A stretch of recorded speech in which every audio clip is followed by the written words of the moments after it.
Oh, that's your job. You're on the left. Oh, it's me? Yeah, come on, man. Get your act together. Sorry, I jumped right into this one. Yeah, let's do it. It's going to be MiTH Trust going against Rex Regum, or RRQ. And from what I've gathered, this is a very important game for MiTH Trust. Very important for MiTH Trust, completely meaningless for RRQ, aside from Pride. They are mathematically eliminated from advancing to the International 4. There's no way they can go to even the playoffs for the Southeast Asian qualifier. Still, they'd like to put on a good show for their fans. It's a bummer for me because I remember when we were here at the start, I was rooting for that team. This is a team that likes to pick a little more unorthodox. Yeah, you called them the fanatic of Southeast Asia, I Yeah, believe. they like to think outside the box, maybe put their teams out of their element with some of their unique picks. I had casted a couple of their games earlier, 2 of them back-to-back. They won one, lost one, but then they did just lose again, which means, unfortunately, they are now out. But they still, like you said, want to put on a very strong showing for maybe any of their fans. I'm a personal fan, so hopefully they can think of something, a little more unique. And then maybe, who knows? They have ill feelings towards MiTH Trust and want to take them down a notch and get them out of there. And maybe one of their friends can push on up. Who knows? Mean, Zephyr just knocked Scythe out of the tournament. So teams that are eliminated from qualifying in their own right, that doesn't mean they're not going to do their best to stand up for themselves. And guys, of course, you are watching the International 4 Southeast Asia Qualifiers presented by Monster. We've got our group standings ready, or we did. Looks like they've disappeared because our producers are not doing their job. But that's typical. Fire rolling, fire K-pop as well. And, well, let's hop inside the draft, I guess. Yeah, let's do it. Let's see. No, we have nothing. What are you guys doing over there? I mean, if you want to keep me on there. Like, what's your job? How's it going? Just do something. Show something. Press buttons. Press 4 buttons. But MiTH Trust looking very good. MiTH Trust, the team, with a win here, they're guaranteed at least tiebreakers, possibly even going straight into the playoffs. So, huge match for MiTH Trust. I had them as my 3rd place team. I believe I had Scythe first. Boy, I really bumped that one. A lot of people did. A lot of people thought that Scythe was going to be in number 1. Arrow 2nd, MiTH Trust 3rd, and I had Mineski squeaking in as 4th. But, well, we're not going to see Scythe. Mineski not qualified yet. They still have a shot. But, yeah, MiTH Trust, one of the more experienced teams in this qualifier. 3 of these players, TNK, Abba, and Lakels, have been playing together for, upwards of, 8-9 years together. Yeah, a lot of experience together, so you can never count that out. This is a team that has a lot of chemistry working together, a good coordinated group to get anything done, so definitely can't count them out from that. And for Rex Regum, I'm already liking their first pickup right here. I believe Jakiro is one of the more top pickups, a hero that I like to see more often as a personal, support player. And, in fact, even earlier today, I was watching Fogged play, and, of course, they had their recent win, and him being the support player, he wants to get more Jakiro play happening. He thinks that this is a hero that can definitely offer a lot, has a lot of tools. He has a few recent buffs, but everyone's talking about the liquid fire style build, where you like to push towers early and aggressively, but he is also one of those heroes that kind of needs a little bit of help from maybe a local support, someone to help lock down so you can land maybe an easy ice path and then kind of work from there. Yeah, the one thing with Jakiro is all of his skills are pretty good, and ideally you want to max all of them. I think in general, Liquid Fire is one you want to max first. Dual Breath, especially with the change, where it's all damage over time instead of some up front, is just not really that... It feels a little bit weaker. Yeah. Ice Path, very strong if you have someone to set it up. I think ideal hero is Jakiro, or Darkseer, Vacuum into Ice Path, but there's some other strong combos there. Naga Siren actually goes well. You Song, then Ice Path, but... Well, she'll actually be on the other team. The one thing I haven't seen yet, which I hope I'll get to see someday, is the new, what's it called? What's his ultimate? The new Macro Pyre, where it's like, what is it, 1800 range with the Scepter? Yeah, it's like longer than a Blink Dagger. I'm pretty certain that when you cast that Agnum's Macro Pyre, it goes into the next game. Yes. And then those... It persists beyond the game. Yeah, that's kind of how it is. works. But they do have Treant Protector, so it's a little bit of lockdown in case they can synergize that together. It's not too bad, but they continue on with this CC heavy disabled kind of a build right here, moving on to the Dragonite, which actually they've played every game I've casted so far. And in the game they won, this was their MVP pickup. I mean, he put in DK? oh yeah, he put in some serious work. Okay. Put a lot of pressure on the towers, the mid tower right away, and they kind of cleaned house throughout the whole map. This team is actually really good at killing towers and defending them. They have Living Armor to defend their own towers. They have Liquid Fire and the Poison Breath, or whatever you want to call it, from the Dragonite to bring the towers down. So, well, MiTH Trust, sure they're running Naga Siren, they have Shadow Shaman, but if it comes to just straight up push, at least through the first 15-20 minutes, RRQ is going to be hard to trade with. Well. I guess they got the idea that maybe I'm in the studio casting this one with you because, lo and behold, I was going to ask. I was surprised you didn't stop everything you were saying. Normally I would. Do you have like a war cry when Coddle gets picked? Is there like a little dance you do? I know you've got the costume. No, nothing particular. I mean, I guess I percolate a little bit, but... You percolate. Oh, look at this. No. This is quite a push strat here. We used to see this Juggernaut, Dragon Knight, sometimes even a lone Druid in the mix. That was a very popular strategy.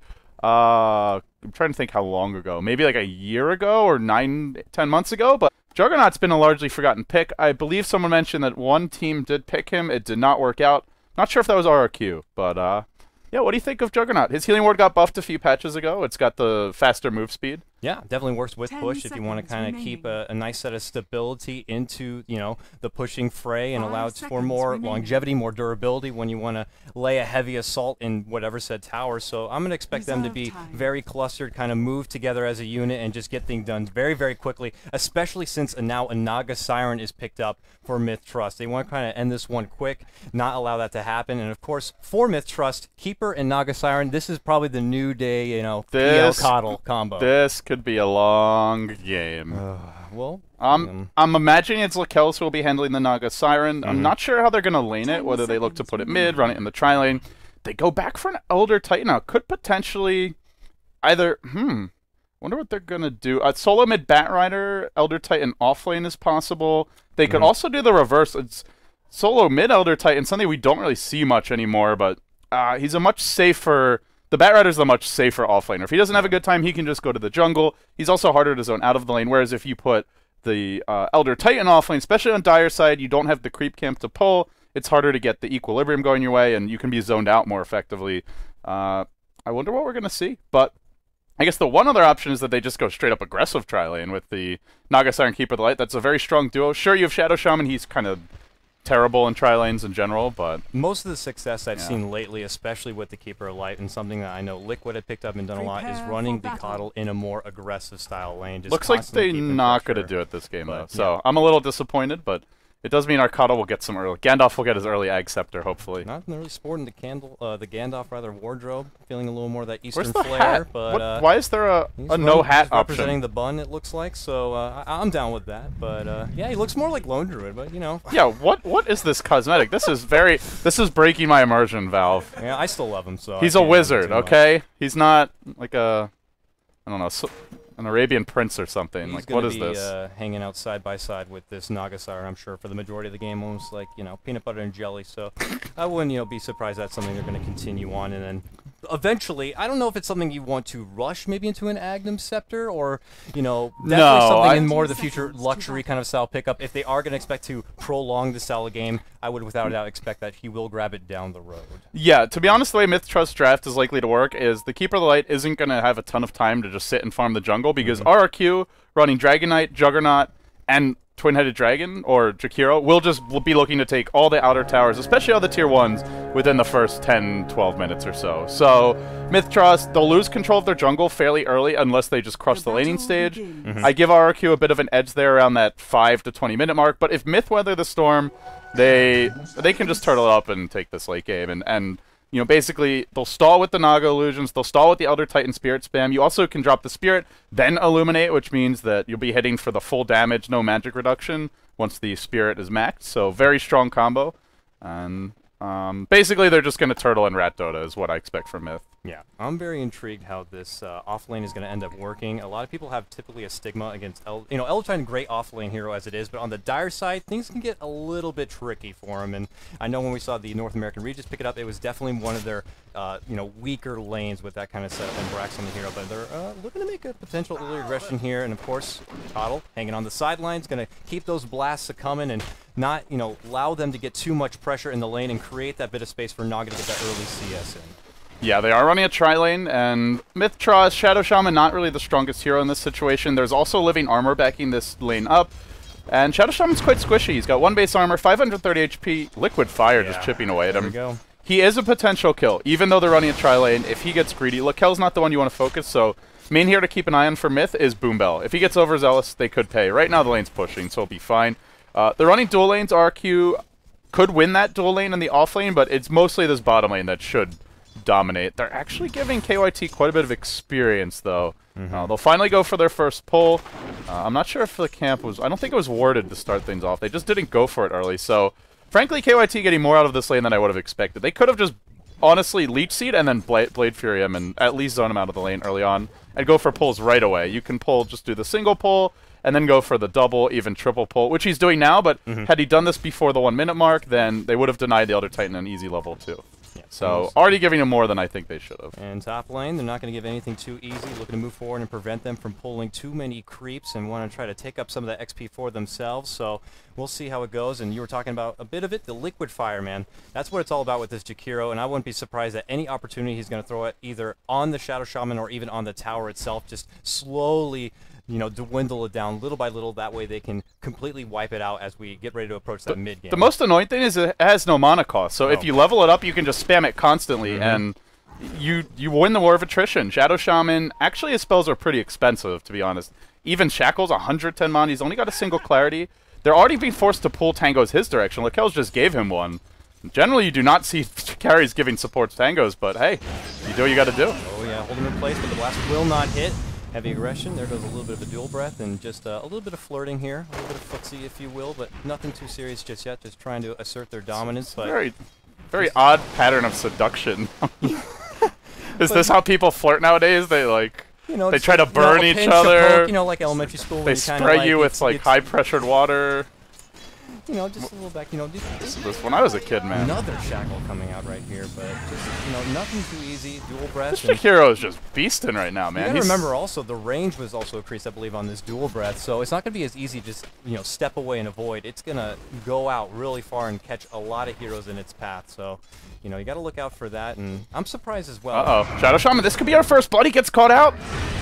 Big dual breath, they're making it go liquid fire, yep, and that's easy enough to dwindle him down, and it's gone. Illuminate's there, and they're thinking about making it go, but Carapace will prolong, plus the help of the living armor, they will not be able to get the Nyx, who they're not still done. To linger around, but nothing gonna come up, but nice impale, they're going on Coddle. Oh, don't say it ain't so. Coddle gets taken down, falls, and quickly 2-0 lead here for RRQ. How sad are you right now? Every time a Coddle dies, a little piece of me does as well. Even if there's a Jakiro in the game, you're still you're with Gandalf on this one. I'm with Gandalf. Okay. I'm sorry, but you know, we'll see. No, it's good. Like I'm glad you've got some integrity. Got some integrity. Oh, there's phase boots on Koala. This could be an easy kill bottom lane. He's chasing KYT, and he'll be forced to TP out. Yep, gets away, but this is plenty of time now for them to take control of the lane and allow that Juggernaut to get a few CS in.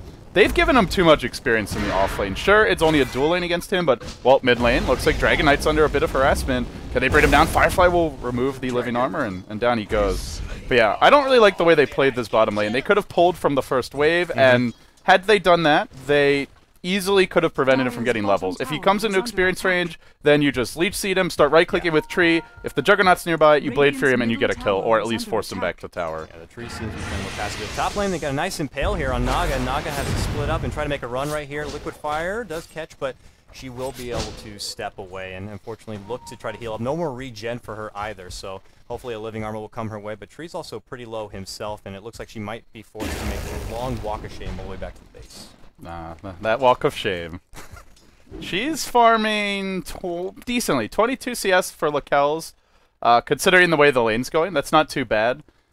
The concern is that RRQ are getting way too much out of their offlane. Kind of reminds me of the SNA matches we saw in the American qualifier where IX Mike was playing Nyx. I believe Whitebeard was on Disruptor, and they were like both level 5 at 5-6 minutes or so against a tri-lane. This tri-lane isn't the strongest, but it's the Shadow Shaman. He's the key hero. He's the squishiest. He's the easiest to catch. He's got to be closer than Keeper of the Light in general to use his spells. And, well, as soon as he started getting caught, the lane got hard for them. And it's a Radiant dual lane, so even harder to keep them out. Boo Boo's level 5. This is going to be just ridiculously annoying to lane against. Now the Liquid Fire down to a 10-second duration, or cooldown, and he can just keep on spamming it. Trading back and forth, there's a nice net, they're going to catch out, but an impale to follow, nice shackle there, but here it comes, and a Mentor stunning him out, there goes the blast, and looks like Nyx should fall here, one more auto attack, and it will be picked up by the Keeper. Now, unfortunately, Jakiro falls shortly after, so a 2-for-1 trade in the end here, and Jug now looking to make a run back. That was, he Omni-Slash, but he only got off the single slash of one hero. Now he wants to come back in, finds Boombell, Blade Fury. That'll secure the kill on the Shadow Shaman. So, pretty much 8 heroes, 9 heroes top. And the one hero who's happy about this is KYT, just farming bottom. Already level 6 in the offlane is Elder Titan, which is by far his weakest lane. Ooh, Boo Boo shows up, Liquid Fire chasing him down. It's a little bit of a slow. Could he get one more right? It doesn't even matter. Takes him down. Very nice play coming out from Jakiro. The deeps, man.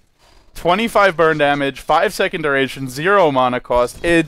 It just allows him to get off extra auto attacks as well as the other thing. No ice path even necessary as of yet. A lot of people would favor that for just a little bit of lockdown. I've heard people even go 1-1-4 to start out, but he's favoring the dual breath, which I think is smart. No ice path yet. It's carry Jakiro, man. Yeah, he's putting out some heavy damage, and it's working in his favor. Get those drums, Sanjay and Yasha. Let's just go ham with some right clicks. Why not? This is the team. I like spicy pickups. Why not?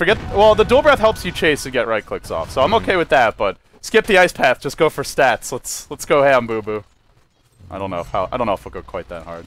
We'll see. Meanwhile, Nick's looking to stay down. He gets a little bit of solo farm, so if he can get to level 6, get that Vendetta going, maybe he can look to make some action happen around the map, get the ganks started, and what have you. And look at that, already Liquid Fire happening out on the tower. Better get it started right now. And he's level 7. Like, he killed the Elder Titan, who admittedly was being a little bit greedy in the offlane, sticking around with like a 3rd HP, but you get the early level advantages Elder Titan, and he's still happy with his position, but then you feed a kill to the enemy support, and already Boo Boo was having a great time top.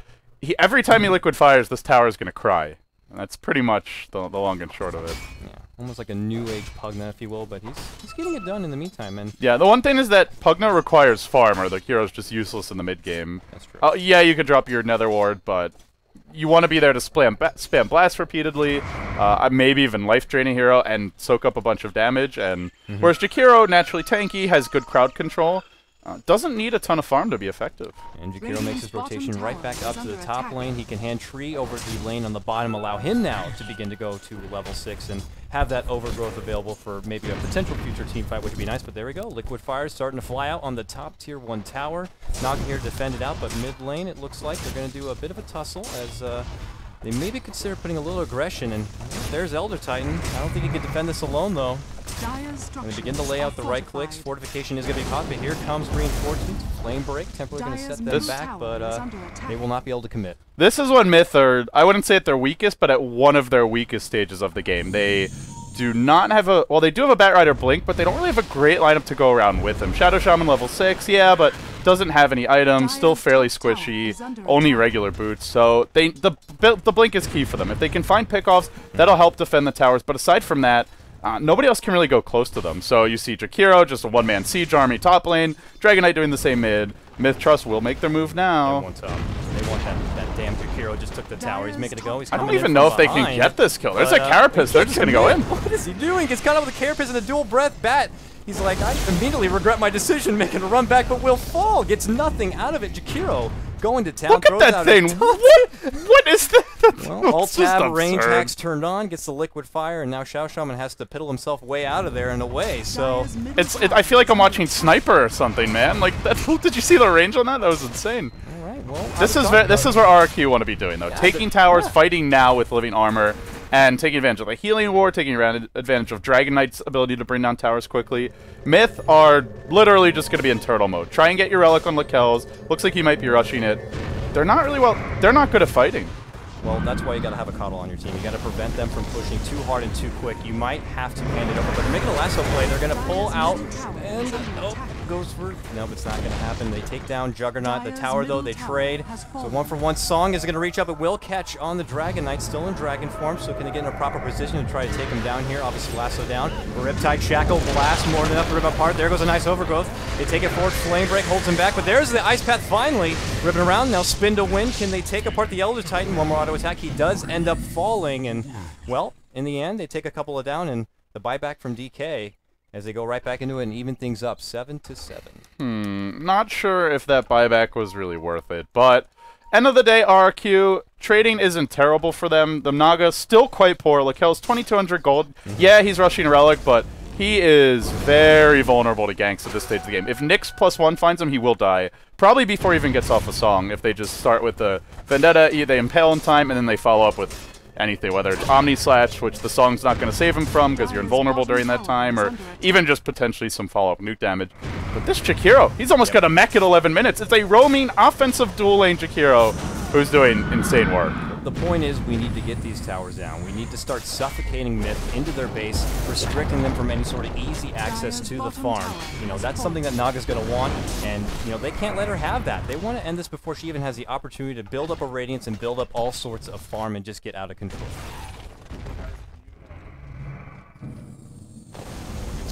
But in the meantime, it looks like they're going to just consistently stay down here, and, well, if they can go ahead and lay some early assault on the Tier 2 tower, it'd definitely be something they can shoot for. Another objective on the list. Well, meanwhile in the middle lane, Boombell is going to go for the split push. Drops the Serpent Wards, but the real threat is bottom lane. Yeah, Serpent Wards are nice, but they're taking a Tier 2 already. They've already taken down 3 towers. Not Miracle. I'm so used to seeing him on Naga, but yeah, Lakel's going for the split push here on the Naga side in the top lane. Abba will try to defend, but they don't have a song. It's only stalling. If they actually go on this, they're just going to feed, and they won't in the end. But pretty good trade for MiTH. Getting the Tier 1 mid and pressuring top, this is the best they can do. It's not a great trade, but it's all they got right now. And they're getting all sorts of farm, and I'm just glancing up at the left. I can see net worth, Jakiro at the top. That's not something you see every day, but they're definitely getting it done. And with another tower down, you can see the net worth just working in their favor. And I can't help but feel like they're going to pull back, regroup, get the cooldowns going, and just go to the next tower and go to the next tower. Next thing you know, they got no more outer towers. And for MiTH, they might just have to accept the fact that they're just going to lose all of those towers and just kind of try to work from behind. Yeah, MiTH, I mean, their lineup's not really supposed to win the laning stage, end of the day. Like, especially the way RRQ laned it and played it. Shadow Shaman probably could have avoided giving up First Blood if he played more defensively, but they were going to lose early towers. They don't have a great lineup to... Sure, they can illuminate the creep wave, but the Tier 1s especially, you still are going to lose them anyway. There's no backdoor protection. You can just chip them down with the Liquid Fire as well as the Dragon Knight's Poison Breath. So this is slightly more than what could have happened if they played it right, but expected damage. The key is going to be this stage of the game. RRQ, they've taken 1 Tier 2. Can they find kills, particularly on Lakel's? If they can kill Lakel's before he gets Relic, MiTH's game plan kind of crumbles. And, well, there is a Shadow Shaman here backing him up, but he could get caught. Does have Song, though. This will be a tough kill. Let's see if they can do it here. The Ice Path should be available. They can go for the lockdown. They now see Shadow Shaman has approached. There's a Sentry Ward. Oh, they've spotted him out. A quick Song will be able to put a bit of a null, but Ice Path won't quite catch, and she's looking to quickly get out of there, even if it means leaving a few teammates behind. But regardless, they TP and do get out, even if it means sacrificing their assault on the tower. And Shadow Shaman was about to have the wards. Their idea was go ahead and commit and get the tower down, but with backup there, RRQ is not going to allow anything easy. That was a really nice play by MiTH. They know the primary target right now is the Naga, and they know the Relic is the most important item for their team. So they drop a Sentry Ward, expected the next ganks. They put it in a pretty useful location where, as long as Shadow Shaman's walking around over here in the trees, you can get vision pretty much everywhere. And they do protect the Naga. Now up to 3,400 gold. Lakel's will have Relic and Radiance if he doesn't die, probably around, I want to say like 18, 19 minutes. But again, 1 death, and the timing might just be too slow. Because you give up 1 death, they're probably taking all your Tier 2s, taking Roche, and then the next push could end the game. So, living life on the edge here are MiTH. I can't help but feel like that MiTH are just constantly on the back pedal. Ideally, by this point, Batrider with a Blink acquired, you want to be looking for more aggression. You want to look to jump in, you want to look to grab a couple of heroes and get a few pickoffs and just funnel that extra gold towards your Naga Siren. But they're constantly looking to defend, shuffle everyone around, and try to consider defending these towers that are constantly under assault by Liquid Fire, by what have you. It's just... It's rough for them. They have to change their game plan. And Abba blinked in. He got caught by a Carapace, then gets slam dunked by Koala on the Juggernaut, slashing him to bits. Yeah, it's well, actually, you know what? I think he got Dragon Tail, not Carapace stun. But it's a difficult game for Bat. He blinks in. Either one of those can end him. He actually bought back after that. I'm really not sure why. Maybe they don't want to give up Roshan. He does still have Lasso. Firefly's cooling down though, and that was I don't know about that buyback. Like, maybe RRQ would have gotten Roche without it, but... And Aegis is fairly scary on them, but they need a Bat with a Force Staff, because if he doesn't have Force Staff, he just blinks in, gets Dragon Tailed or Carapace stun, and just dies, and doesn't set up a nice position for his team. So, well, that's pretty questionable. By the way, Jakiro up to another 1,000 gold and has Rain of Health, so we're going to see a pipe pretty soon on Boo Boo at the rate he's going. I like that idea. I like the little bit of extra utility he's going to offer for his whole team, but here they go. Now it's time to try to get their set of tower for themselves. There goes the Wars, but they're going to make them pay for it right now. Very nice. Liquid Fire and a follow-up, and Shadow Shaman immediately ripped apart there. And they are creating space for the Naga while they're doing this. Maybe Abba dies here as well. It's expensive, but it may be worth it. Spin to win, Ice Path, make it look easy, rip apart, but the tower will end up going down. A little bit of extra gold in the pocket of Naga.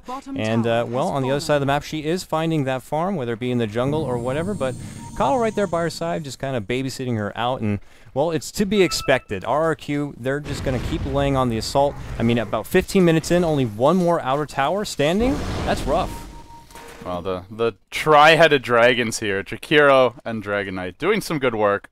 But I don't know if RRQ have done enough, honestly. Like, they haven't killed the Naga. Radiance is coming soon. And sure, you take the tier 1s. That's pretty easy. You take the tier 2s. It's doable. But when you go to break high ground against this team, that's where things get very tricky. You're pushing not only into Illuminate, but into Illuminate with a max natural order backing it up. So you have no magic resistance, which means, yeah, you can get a pipe, but they're still gonna blow through you with all these nukes. Radiance burn, Illuminate, the extra damage from the aura.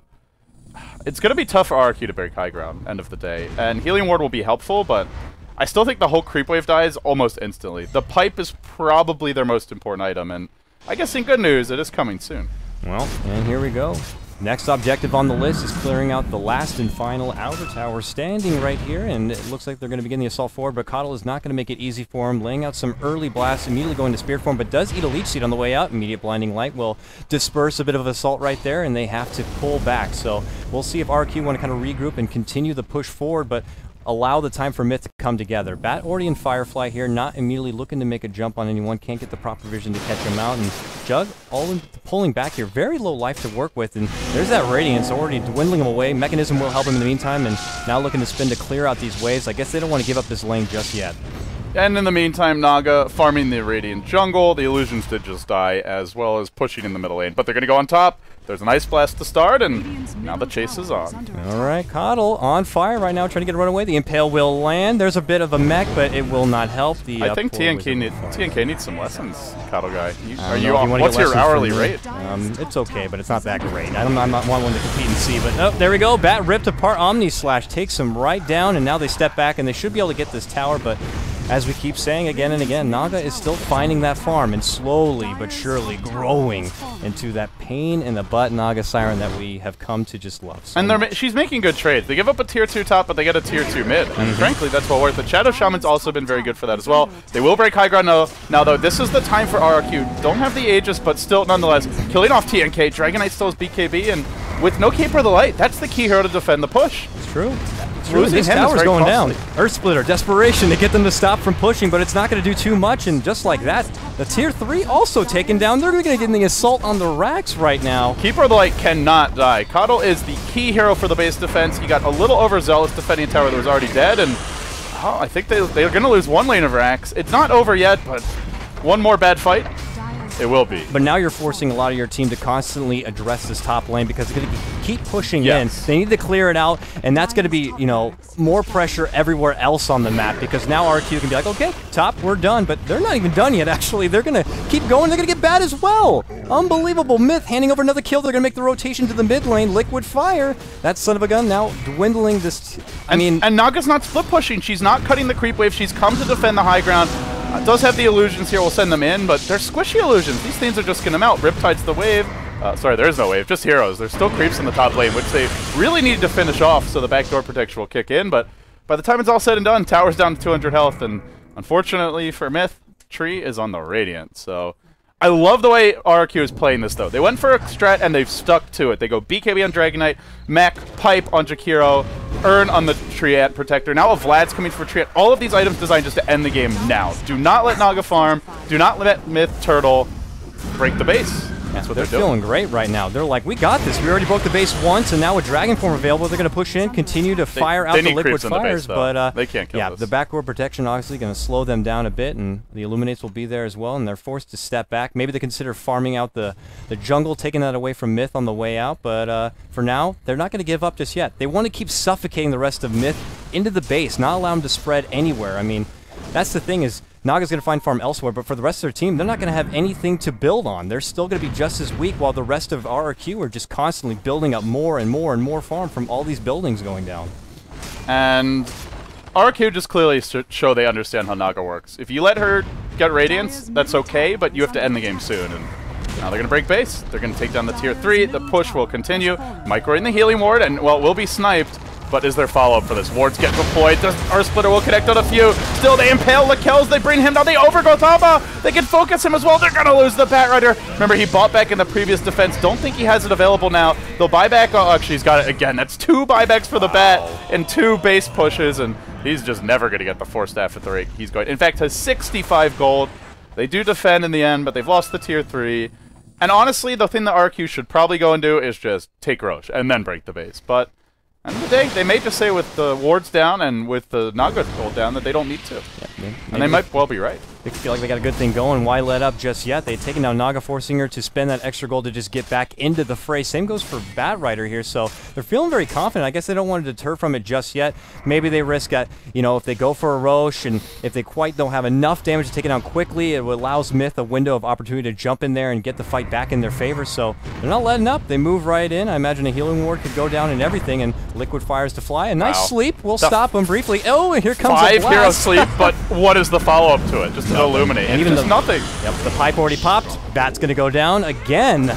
And now the assault begins on the racks, and you gotta feel like this is desperation. What is this Naga gonna do? Like, Kells walks in from the side. Like, I think the one thing he could have done is cut the waves more, but there's already creeps in the base top, so it probably doesn't even matter. They can still just go in. They get Omni Slash down on Boombell and RRQ. This is how you punish Naga Siren carry. You take all the outer towers early, and you go for the GG around 15 to 25 minutes. And I think MiTH could have played the laning stage a bit better, given up a few less kills, and not bought back in situations where it was completely useless. But end of the day, RRQ, I'm really impressed by their strategy. I think they really understand how to play against Naga, which we've seen so many teams do not understand how to play against that hero, so it is quite impressive. You know, it's not over yet, but if I had to pick an MVP, this Jakiro is doing some serious work with that liquid fire from start to finish. He's getting a little bit of pickoffs and getting all that gold early, and here we go. Defenses are out. Very nice Illuminate on no one, as the sleep has already been popped, but Earth Splitter to fly will catch with a couple, but it's all for nothing. Here we go. Time to spin on through. Naga in a bit of trouble, and they catch out and rip her apart. Obviously, no buyback available, and you were expecting a long game, but we're already done. GG's called, and wow, they just got wrecked. Their execution of that last fight, it was already over, but even that was awful. They saw Illuminate hits while the heroes are slept, Earth Splitter hits while the heroes are slept.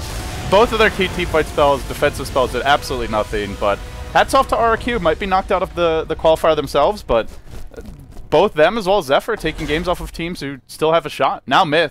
They're out, right? No, they're not out, but I think there's a chance they don't get to play tiebreakers, and I think it's a very slim chance they go straight into the top 4. But with that being said, they might have a game left here. We'll bring in the whole crew, Sophie, K-Pop-Tosis, Gods, as well as we'll keep the 2 of us schmucks up here for now. Well, not trying to lump you in. Thank you. Just me. But yeah, guys, what's going on? What was that game? Huh?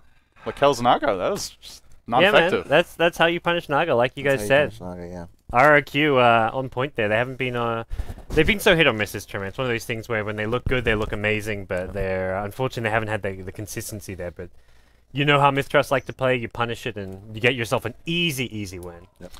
Well, you get what you wanted, which is some creative strategies out of RQ, but it just came a bit late. I also had to see Coddle get destroyed, which was no fun for me, but it's okay. I'll go ahead and wipe my tears with that. It was very impressive. I mean, you can't say it any better. If you want to make sure that you know, take care of Naga, not allow her to become that assault, you got to be aggressive, and you can't even let up. Not even if you don't even want to take the time to go and do Roche. It's just keep going. Don't allow them to even spread. Don't feel comfortable rather anywhere outside of the base. It's just unmerciful. I think the draft from Mistrust was okay. I think at the end of the day they only lose that game because of how the tri-lane went, though. I think if they do the Shadow better, Shaman could have just played more defensively, not gotten picked off, and then Jakiro would not have been level 7. Jakiro was the highest at one point. Jakiro was the highest level hero in the game and the top net worth. Like that. Yeah. Honestly, as a roaming offensive dual lane, Jakiro. I mean, even going back to Dota 1, when I was on the team, I used to tell my team like solo mid Jakiro is legit because if you get level 4 liquid fire at level 7, it wrecks towers. It's better than Edict at pushing. It doesn't do as much damage, but the damage from the tower is reduced by 50% because it attacks 50% slower. So right, you can deathball towers so easily. Yeah. Well, it's also way safer. Jakiro, Leshrac has to stand right next to a tower. Also, it can hit creeps, in which case it definitely does less damage. And yeah, It's very unsustainable because it costs no mana. It's better than Edict for pushing. I would say it's even arguably as good or better than Serpent Wards in some situations. It's kind of similar, I guess. I really liked... it's like a spammable Serpent Ward. I really like Cuddle Guy's comparison to Pugna, except it's a support Pugna, basically. It's the actually good version of support Pugna, because he's tanky, he has some crowd control, he doesn't actually need a lot of farm, he just needs levels, and he does work. So, very impressive. Yeah. If you have a good support duo with him that can set things up, and if you have a good early start, he's really hard to deal with. But, I mean, like, we were expecting him to, I was, like, saying, like, oh, you need some sort of synergy. That way you can, you know, tie up all the lockdowns with the Ice Path. But he didn't even care about Ice Path. It didn't matter. It was all about Liquid Fire. Man, take towers. I know, like, Fog, like I was saying with Fog, I know, like, Owie and all them, they preach the Liquid Fire. They think that that's the most important skill to get. I still think there's a place for Ice Path over Dual Breath, especially like if you're running Darkseer, for example, and you're running more of a team fight lineup. But that game, that was the perfect build. Best creep clearing and best tower pushing. And that's what their draft was all about. The Dual Breath is better for winning your laning stage too. Ice Path at level 1, it doesn't really do much damage, doesn't actually disable that long. It's kind of like a... It used to be. It was when they changed it, so it did like 100 damage and was super. It was like a better version of Fissure. It did the same amount of damage at all 4 levels it used to be, which was where it was kind of really broken. And also used to have a longer lockdown at the early levels. But where do we stand? Can we take a look at our standings, Mr. Roland? Are we got those good to go? I don't. MiTH Trust with that loss may actually. They're 5-4. They're 5-4. They're down. So what happens to happen now? If MiTH Trust wants to move on, Orange has to lose to first departure. And we have our order kind of weird here because they have the same amount of points technically. Gotcha. But Orange will have to lose the first departure, and Mineski will have to be MVP Phoenix. That's the only way MiTH. That's not the only. Well, I mean, there'll be a tie break. There could also be a tie for 4th. Right. Standings back up. Standings back up. Hold on. Just Roland, please. Chill the fuck out. I'm saying they need either one of those to happen. Yes, either one, but not necessarily both. No, either one. I said that wrong. I'm sorry. Is there a 6th place team, or is this the only 5? These are the only 5 teams that have a shot. Okay. Everybody else is mathematically out. If Orange win and Mineski win, then MiTH Trust are out. Yes. Okay. Who's Orange playing? They're playing first. Orange playing first departure, and Mineski's playing MVP Phoenix. How are those games going? We got an eyes on those? There's no results yet. I don't know what the scores are. LD's getting on point here. Those games are not finished yet. LD's pulling out the watch tab to see how we're first departure versus Orange. I'd put a lot of money on Orange. First departure is not. Mineski MVP, like MVP, maybe slight favorites with how they've been playing. I'd say. Yeah. Okay. But I'm still all eggs in the Mineski basket. Oh yeah, don't worry. The chips on the table. I'm just saying your punters would put MVP favorites. Okay. It looks like this game is a slight lead in experience for Orange, but they are getting pushed. So I think Orange versus first departure actually looks pretty close so far, and. Well, we'll take a look at Mineski versus MVP as well. That's an interesting... That's over on the High Ground TV stream, I believe. Yeah, so check out twitch.tv/highgroundtv, one of the deciding matches going on right now, but we'll give you an update. Multi-twitch.tv is your friend. Or just go to beyondthesummit.tv, where you get the whole NA Hub's array of streams. Oh yeah, Mineski, that's what I'm talking about. The funny thing is actually, let's see, even unexperienced down in gold, they are running...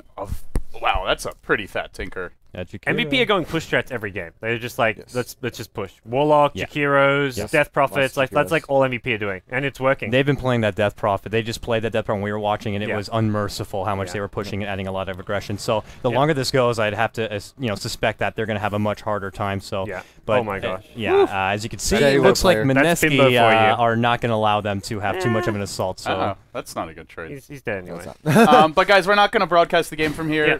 We're not going to steal High Ground TV's thunder. Check that out. Twitch.tv/highgroundtv. I believe it's what is Hipcasting along with Mott. Is that correct? And can we go back to standings one last time? The other thing that can happen is if let's say if MiTH Trust get knocked out, we have a 3-way tie for second, so we still have tiebreak matches because we need tiebreak matches to decide who gets second. So the teams from 6 through 10 are all out. Is that correct? Yes. Okay, mathematically eliminated. Okay, gotcha. So whatever happens as tiebreakers. So if yes, we have tiebreakers. I think we have tiebreakers regardless. It's either going to be a 3-way tie for second, or a 3-way tie for third, or a 2-way tie for fourth. Yep. So we have tiebreakers regardless. Sweet. Bang! We figured it out. And it will be a 3-team tiebreak no matter what. Or possibly 2-way tie for fourth. Could be 3-way, 2-way, or 2-way. Could be 3-way, 2-way for third, or 2-way for fourth. Gotcha. Sweet. All right. Or 2-way for second. On that note. We figured it out. Hopefully you guys have figured it out. We're kind of confusing sometimes. I'm confused, but well, guys, you've been watching, of course, the International 4 Southeast Asian Qualifiers, brought to you by the North American Hub in partnership with High Ground TV. Coddle Guy here. You can follow him on Twitter, twitter.com/CoddleGuy, as well as Beyond the Summit, /LDDota, /KPopTosa, /BTSGods, and of course, Dota Cinema D12. Guys, we're going to take a quick break. When we come back, we've got some more Dota. I don't know what. Arrow versus Scythe. Arrow versus Scythe. Ooh. A meaningless match. Well, it'll be fun for Pride, at least. Yes. Yeah. Will they play tiebreakers alongside it instead? Because it's the only match of the, Maybe. of the I don't time know. slot? I don't know how the schedule works. You're asking Okay. questions we don't know answers to, Brian. You're making us look bad. Actually, no. It's right here. Tie round 1 is the same time. Well, this is my schedule, okay, not the Brian. event schedule. Okay, just take it easy. Goodbye. We're gonna hush him.